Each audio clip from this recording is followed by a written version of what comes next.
Welcome to Geeks Corner. I'm Mr. Daps. I'm Katie. And we are happy that you are here tonight. Please let us know what you would like to talk about in the comments. But if we don't hear anything else, we are going to continue with what we think the show will be about tonight. And that is a lot of news that came out of the Walt Disney Company this week. And that includes layoffs at the Disney parks domestically, California legislators urging the governor to reopen its theme parks, a very special coffee video, Tokyo Disneyland expansion, a new date for the D23 Expo, the Lion King sequel that is coming, and Group Watch. We are going to hit all of these things and more tonight on Geeks Corner. And if you haven't yet, subscribe. See, I'm doing it at the front. Aren't you proud of me? You've been telling me to do this for like forever, and you're finally listening. Yes, and Clocky is suggesting that we also have a debate on churros versus Dole Whips. This might happen. If we have enough time, I think we will make it happen. See, I would say Dole Whips. Perfect. This is the thing, mainly because I just spent a week in Florida, which was ridiculously hot, and the last thing you want when it's really, really hot and really, really humid is a hot churro. But they are warm and happy. It doesn't matter how hot it is outside. It makes you happy inside. Well, currently I'm seeing more votes for churros in the chat, but we'll continue to watch those. And I will tell you what happens at the end of the night, who won. And that will be based off of my system. Team Churro. Yes. All right. Well, let's start off by eating the frog, which means we're going to hit the not so fun topics first so that we can go to the more fun things. Thank you, Roger and Clocky, for your Dole Whip votes. Those count for double. Where everything's made up and the points don't matter. And Bailey gets triple. What?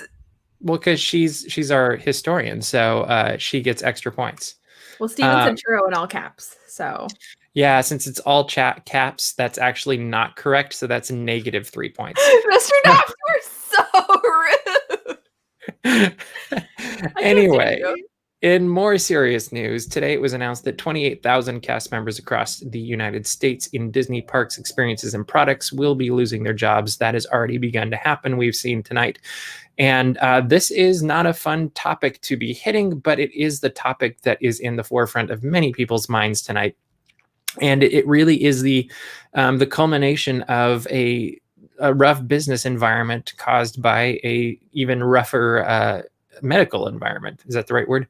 But do you have thoughts on this, Katie, other than obviously we feel terrible for the cast members being affected tonight?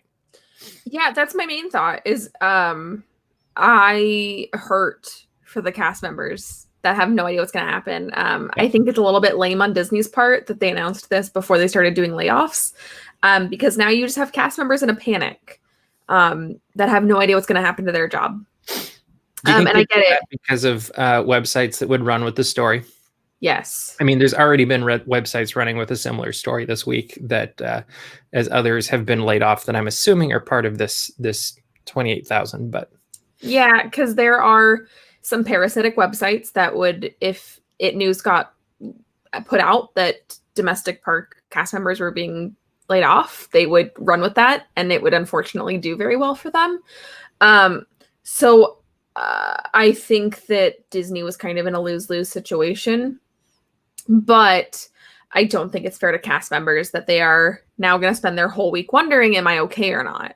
Yeah. And I'm hoping they get through it quickly. And I hope there's also I think it would be amazing if at the end of this, whatever it is, there's a tweet or whatever it is, just saying we've done this. Like it's that it's over. And I hope they do it quick. Like I really do hope it's as quick as possible, just so the anxiety can pass and people can move on with whatever way that works. And so what we know is it'll be 28,000, 67% of those will be part-time. And that's by my count about, what did I think? It was 18,000-ish. Something like that, and yeah, maybe a little bit more than that. And so about 10,000 full-time cast members will be let go before the end of all of this. And it really is tragic. And you do have to wonder as we move into the next topic if it's connected with the fact that Disneyland has not been able to reopen.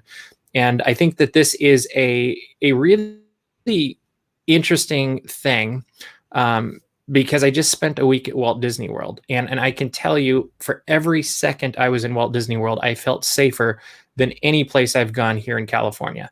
Whether it's where I work, whether it's been at downtown Disney, which I think was very safe. But like when Disney is allowed to do what Disney does, they were able to take it to a whole another level, above and beyond. I mean, not to mention grocery stores and other stores here in California. Disney does a fantastic job of creating a safe environment and letting you wear masks, but also experience the magic. And that was really eye-opening to me. I would also say the airlines did a fantastic job. I was very pleasantly surprised because that was the one thing I was kind of like, well, I think Disney's going to be okay, but getting to and from might not be so good. And I think they did a really good job with safety as well. But I do think, like, if they were able to open up the Disneyland Resort, it would be the safest place in California, just from my observations in Florida this last week. And I really hope that this is, the governor keeps saying it's soon. I'm hoping it really is soon, and it's not just talk, as they're like, I don't really know what to do, and that's kind of what it's starting to look like. And I'm not an expert in this at all, but don't say soon if it's not soon. That's giving people false hope. Exactly. What do you think, Katie? I'm going on too long. No, I am in the same boat. I think that it's very frustrating that people keep saying soon. Give a date or don't say anything at all. Or just give a bench line. Like, these are the goalposts you're aiming for, and maybe that'll take 6 weeks, but at least it's going to take 6 weeks. Well, and I think that I agree with I read the full letter that the legislators put out, which I thought was fascinating, but they truly said, if you're going to open indoor operations and theme parks logically operate mostly outdoors, it just seems like a logical next step that they would be allowed to operate. And in my head, that makes sense. I don't see a reason why that can't happen, especially when there are malls and LA Comic-Con is happening this year. Yeah. That to me, I'm like, if LA Comic-Con can happen, I don't understand why Disneyland, Universal, any of the California theme parks can't get reopening guidelines that have proven track records in Florida. Yeah, I'm not asking for them to reopen tomorrow. I'm just asking for guidelines of what's it going to take. Give the rule book. They've given the rule book for everything else. Give it. Yeah, exactly. Yeah, so we will continue to follow this story. I think it's frustrating and painful for everybody involved on both sides. Like, I think the people that are making the decisions aren't having the fun.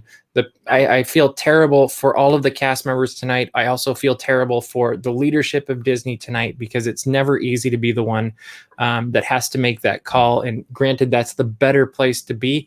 But it does stick with you, and I've had to make those calls before too, and I've been on the other side, and it's just not fun for anybody, and it doesn't build anybody up. And when this is a company that's made on making magic, this is the least magical thing that Disney has to experience or do. And so our hearts go out to everybody tonight. And if there's anything we can do, always reach out to us. And we are networked, and we are happy to try to use those networks to try to help in any way we possibly can. I am always more than happy to see what we can do. And we will hope for the best for everyone. With that, we are going to pivot to more positive news tonight. And the most positive news of the day is that it is National Coffee Day. National Coffee Day is one of our favorite days of the year, because we actually, Katie and I are friends because of coffee, not National Coffee Day necessarily. But I thought it would be fun to celebrate National Coffee Day by sharing with you a video that goes back to a very special coffee experience. And Katie has no clue what this is, and she should be scared, but maybe she shouldn't. I don't know. We can make predictions in the chat if you'd like, but you'll probably be wrong. We'll see. But I'm going to play for you a video from Katie's very first Geeks Corner appearance that happened to do with her teaching us to taste coffee, which we're not going to show you. We're going to show you an even better part of this episode. So we hope you enjoy. One more thing before we move along, because we're almost done with the show, is there is some disbelief on there actually being ketchup in the coffee. Larissa Reyna says, "Party foul, I need to see the ketchup going into the cup to believe this." I just put it in the cup. Can we get a round 2 of ketchup in the coffee, please? Can we not? Honestly? I'll be here. Do it right. There's the coffee. Did you guys see that? Yep. Now hold it high enough so that they can see the ketchup going in. This is how William Fonda drinks coffee also, by the way. Okay, so there's the ketchup going into the coffee. We really should have gotten a spoon. You can hear it glopping. You can hear it glopping from here. I don't know if you can hear it on the mic. You guys will drink at the same time. Hold on. We got to do this together. Is it $5? $5. So there we go. There's ketchup on my hand. Ketchup in there. Stir it up. Ready to go? Okay, on the count of 3. 1, 2, 3. Mmm. Gloppy. Hints of tomato and vinegar. We just took coffee tasting to a whole new level. Anyway, Slurp it. I'm sorry. Hold on. Yeah, slurp it. It's much better that way, I'm told. Did you get a good whiff of it though? Oh, we got to snoot it. Yeah. I detect some tomato. Yeah, just a hint. A little bit of hint? Okay. And that was the night of Katie's first appearance on Geeks Corner. That was my first appearance on Geeks Corner. I look slightly different. My hair looks different now. Oh, is that what it is? That's what it is. My hair is not black. Okay, there we go. Yeah, that was quite the night. We had was it Doc Brown showed up and Katie showed up to teach us how to drink coffee, and then Murray and Cameron drank coffee with ketchup. How am I still here? I don't know. If you can stay through that though, you're pretty good. Wow, Yeah. that's actually in a month it'll be 4 years since my first episode of Geeks Corner. That is true, which is a which good will point. also be on a Tuesday. And we are coming up in a week and a half, 2 weeks from tonight, I believe. We'll be coming up. Is it the 10th anniversary of Geeks Corner? So, maybe we'll do something like flip a coin or something. I don't know. We'll come up with something fun for the 10th anniversary of Geeks Corner. Hard to believe we've been doing this every week for that long. And yeah, it just keeps going. That's insane. Even more insane to think I haven't missed a single week in 10 years. It's also insane to think that I've been here for 4 years. Well done. I don't know how I got here, but... So if you have ideas for what you'd like to see for the 10th anniversary show, let us know in the comments, and we will see what we can do for those. Hopping around the world, Tokyo Disneyland opened its biggest expansion ever this week. And that included a new Beauty and the Beast ride and also a Baymax ride and many...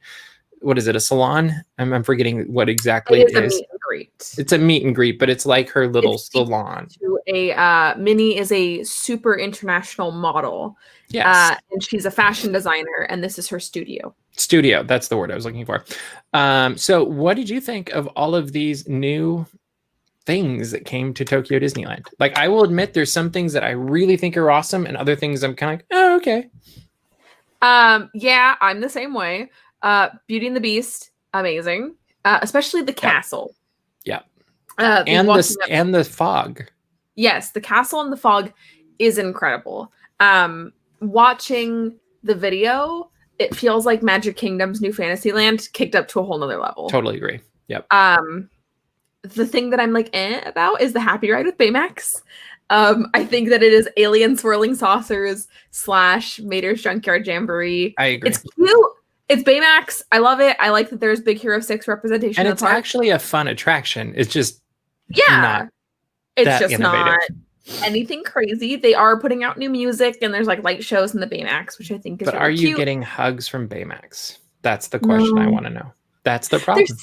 There's still that video floating around somewhere that someone has of me like crying meeting Baymax. But and I think that the mini meet and greet is very, very cute.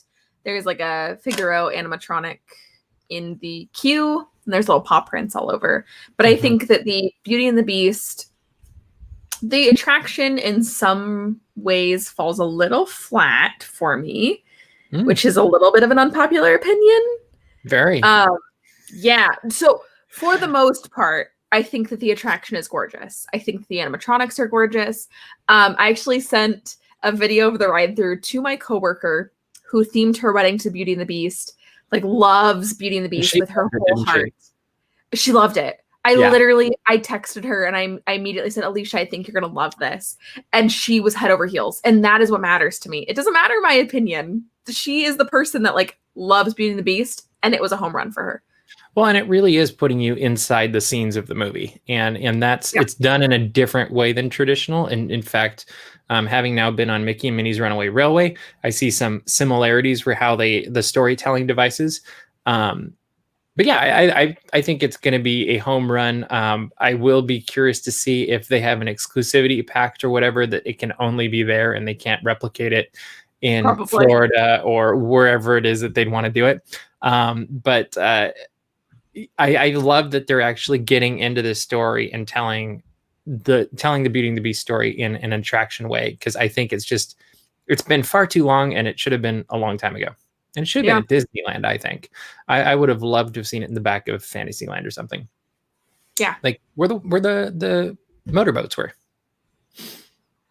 You could put something really cool there. Free real estate. Exactly. You'd have to move a monorail or two posts, it'd be fine. No problem. Fine. We've never moved the monorail before. Exactly. But no, I think you could do something cool with that. And there's lots of possibilities for what you could do with that. But yeah, I think they did a great job. I agree with you completely on the Baymax thing.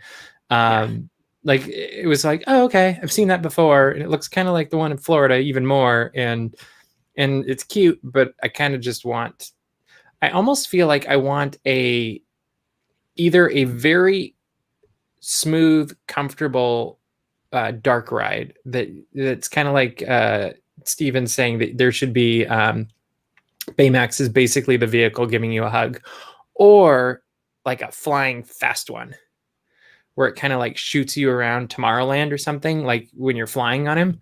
And that could be super cool too. Like either go one extreme or the other, but I feel like this is kind of in the middle and it's safe, but I'd love to have seen some risk taken in the storytelling of that. Or Baymax is the new health companion that helps cast members check guests in to the resorts. And he takes everyone's temperature, makes sure they're healthy. And if you are healthy, he gives you a hug and welcomes you in. If you're not healthy, he gives you a hug and says, I'm sorry. I'm sorry, you cannot come in. Yeah, but you'll feel better. The blow will be softened because Baymax gave you a hug. Because you got a hug from Baymax. You know? I do know. Yeah.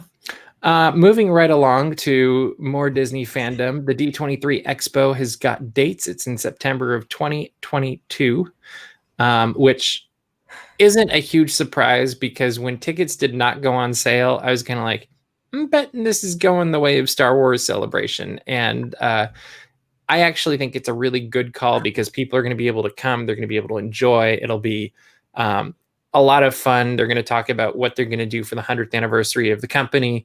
And I just think this is probably a really wise and smart move as Disney regains its balance over the course of the next year. Do you have any thoughts? No. I think it's going to be really stressful that Star Wars Celebration and D23 Expo are like weeks apart. Yeah, they're like 3 weeks apart. Yeah. I mean, I'm grateful that they're all in Anaheim. Yeah. So it's like that's a win. But yeah, that was actually my first thought when I saw that they announced for September 2022 was like, oh no, this is really close to Star Wars Celebration. That is true. So it's going to be a fun month to geek out, but we will get zero sleep because we'll just finish covering Star Wars Celebration and start to recover from that. And I'll be like, all right, time for D23 Expo's week of no sleep. And that's fine. It'll be great. I'm just like, hey, work, can I have some time off? Right. So looking into the chat, I see that Dole Whips has a solid lead by like 42 and Churros are coming up slowly. So let us know in the chat why you think the churro or the Let me Dole know Whip should why win. you think churros are the superior snack. Is it because they make you feel happy and cinnamon sugar is yummy? Or is it because pineapple is disgusting? Either way, just let me know why churros are the superior snack. I reject the premise of your argument. All right, so moving along, The Lion King is getting a sequel. The live-action, photorealistic, whatever you want to call it, Lion King that Jon Favreau brought to the big screen. And we have a director in, let me get his name right, Barry Jenkins, who is an Oscar-winning director, I believe. And apparently what it's going to do is it's going to move the story forward from the last one, but it's also going to tell the backstory of Mufasa, which seems to me like a really good excuse to get James Earl Jones in the movie. Yes. So what do you think? Like, what do you think you would do with a sequel to The Lion King? Yes, I saw your comment, Clocky. That's a good comment. That's a good comment. Not wrong. I get they're like doing their own thing.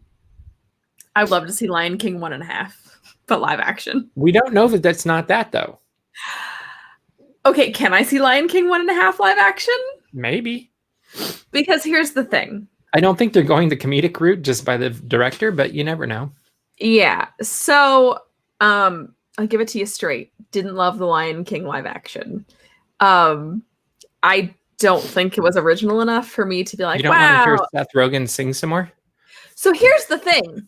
Here is the thing. Sorry, was that mean? We had Rogan.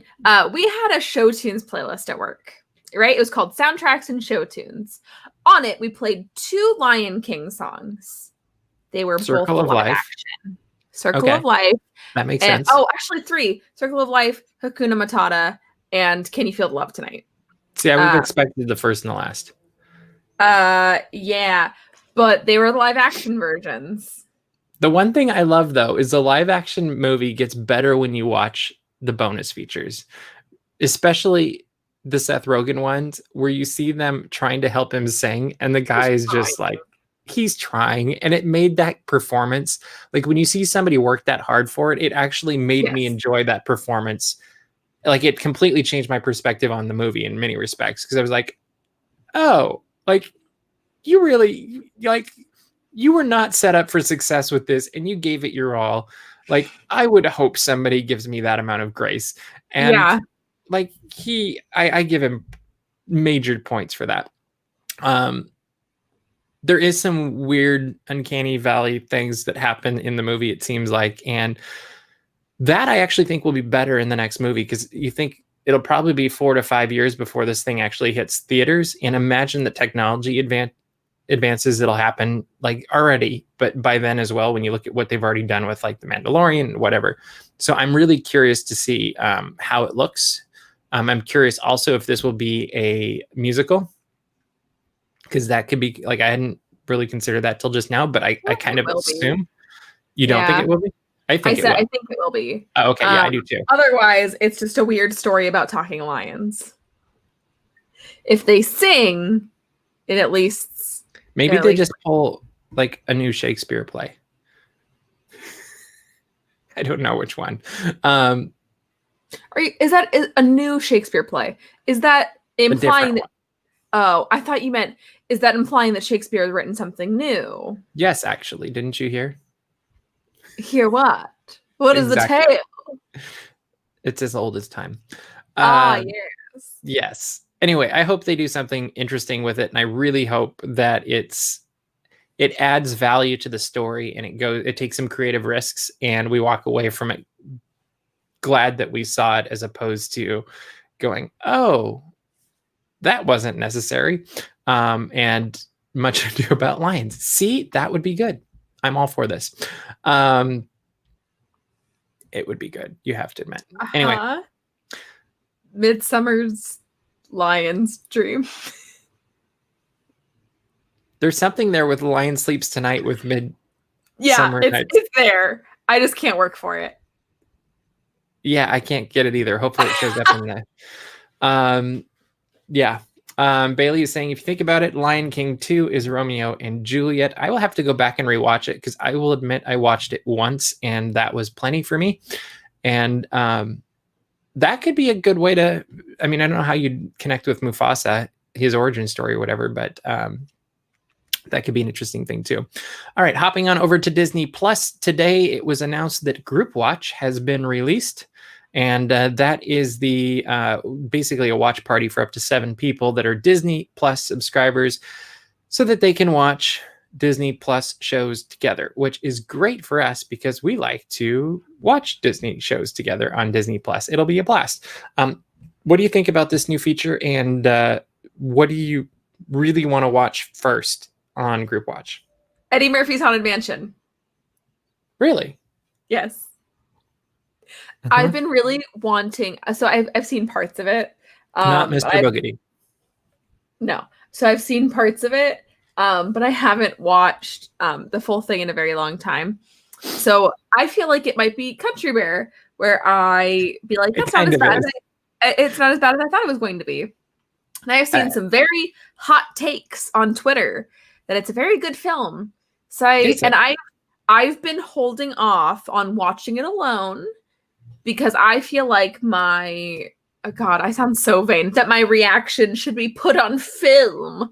But I think that it would be a very fun watch party if we all watched Eddie Murphy's Haunted Mansion together. The Merry Penguins thinks we should do that with homemade churros. Homemade churros. So everybody would have to make homemade churros in their own homes and then like tweet them or something so that we could all see them. It is interesting. There are 6 emojis for the process, like when you're watching it, like there's angry, sad, happy. I don't remember what the other ones were because there's no chat feature, which Netflix has a chat feature. I bet there will be one coming at some point. I'd like it to see wouldn't one. surprise me. Yeah, that would be very interesting. Roger thinks we should make homemade Dole Whips. I think that's a very good idea too. No, you could make the orange kind or the raspberry kind. That would be even better.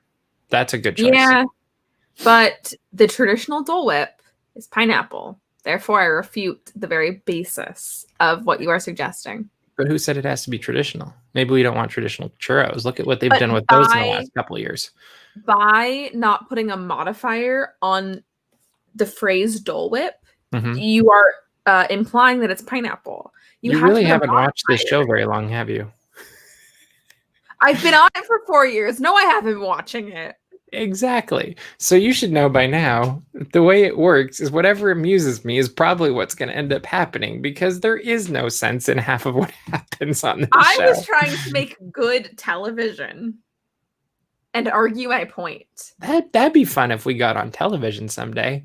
You know, this is actually I could be on the TV. Funny story is Johnny and I back in the day, we decided we couldn't do this, and we probably could today, is we actually talked to a local public access television station in Anaheim to try to get on said station. And we had to have it be exactly like 28 minutes and 30 seconds long for each show.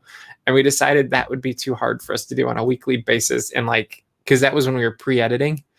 And we're like, I don't know if we can get 28 minutes and 30 seconds out of our computer each week, because we were doing like 10-minute shows then. So, we ended up not doing that, but then you would have been on TV. I would have been on the silver screen. Or the something screen. Yes. Anyway. Yes.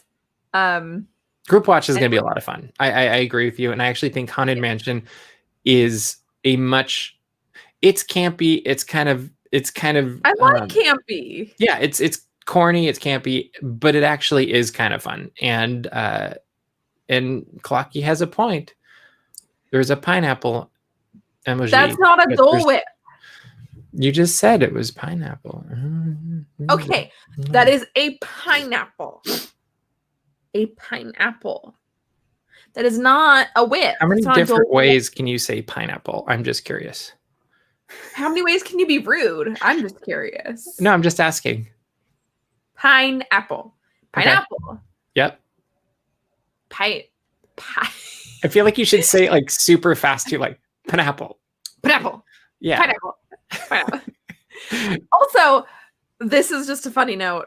I had a work meeting today, and the entire time I was talking, I just kept thinking about Geeks Pineapples? Corner. Oh. No! Don't be rude. No, about the way I talk on Geeks Corner and On the Geeks Corner. on the YouTube. On the YouTube. Yeah, every time someone is telling me about my interview skills, they're like, "You're on YouTube. You should be fine." You'll be fine. It'll be great. But speaking of being fine, we have run out of time on this fine night. So, Katie, what should people do? To all my people who love churros, you should go to dapsmagic.com, check out all the Disney and geek news as it happens, subscribe to our mailing list, find our Patreon, even if you love Dole Whips. You can also find us on social media, on Twitter, at the Geeks Corner or at daps_magic, at Instagram, at Geeks Corner and at dapsmagic. And you can go fight about churros and Dole Whips there, but only the people that like churros are correct. Please do it all week. It'd be really funny. Use the hashtag Geeks Corner for that. It would be really hilarious, I think. I'll see you there. People will be like, what's going on? Anyway, make sure to subscribe to this YouTube channel as well. And we do have a ton of stories going up this week and more videos from Florida going up. So you won't want to miss that on YouTube or on the website. And we'll also have coverage of the, Knott's Taste of Halloween, which was a blast on Sunday. But that is all the time that we have for you this week. So we will see you round the corner. Bye.